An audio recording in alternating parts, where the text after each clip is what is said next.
Assalamu alaikum. Welcome back to part 2 of the story of Sayyidina Ibrahim. The people had to use a cannonball to throw Ibrahim in the fire because it was so big.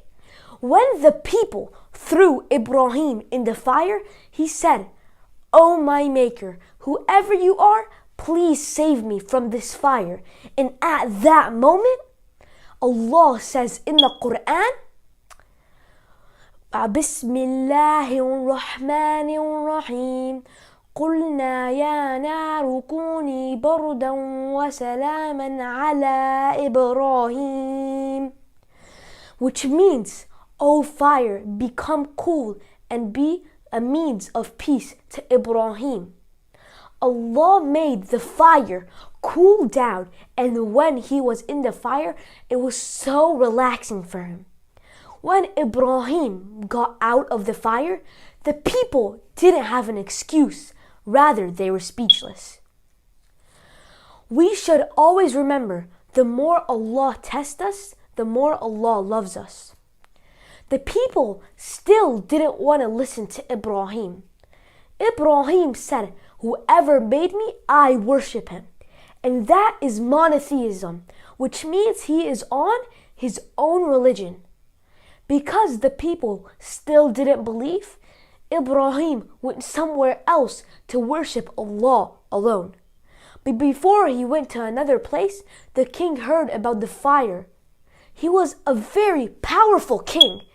The king Namrud wanted to talk to Ibrahim. The king asked, "Who is your maker?" Ibrahim said, "I worship the one that gives life and takes death."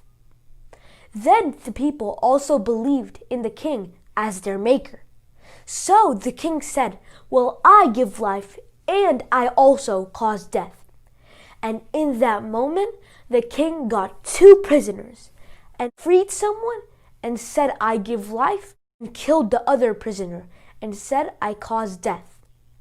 Ibrahim said, "Okay, well, I worship the one who causes the sun to rise from the east. I want you to cause it to rise from the west." The king was lost for words, and he had no answer. Allah will not guide those who are oppressors, which means we need to be careful in this word, not to be an oppressor, because oppressors are associated with shirk. One day, Ibrahim asked Allah, "How do you resurrect?" Not because he didn't believe in Allah, but just because Ibrahim was curious.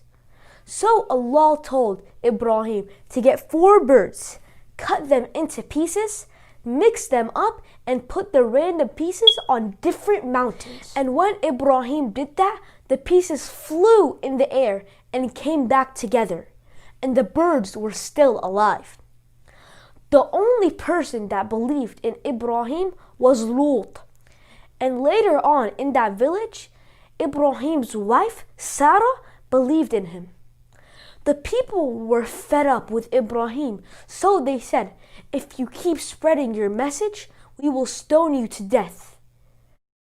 And physically, Ibrahim did not want to fight. So he left the village. When he left, he went to Haran. He loved to debate. He used to talk about Allah all the time. Everybody he met, he would talk about worshipping Allah. When Ibrahim, his wife, and Lut went to Haran, the situation was even worse because they were worshipping the stars. So he said, "Oh, these stars are my creators." And the people were happy because he was accepting what they believed in. But Ibrahim did not worship the stars. He just said that to see what they would say. When the stars set, Ibrahim said, "Where was the star I was just worshipping?" And Ibrahim said, "I do not want to worship anything that sets." But then he said, "Look, I found something bigger, the moon." And he said, "I believe in this as the maker." And when the moon set, Ibrahim said, "I will not worship this." Ibrahim found something bigger. he said, "Look, the sun." And when the sun set, Ibrahim said,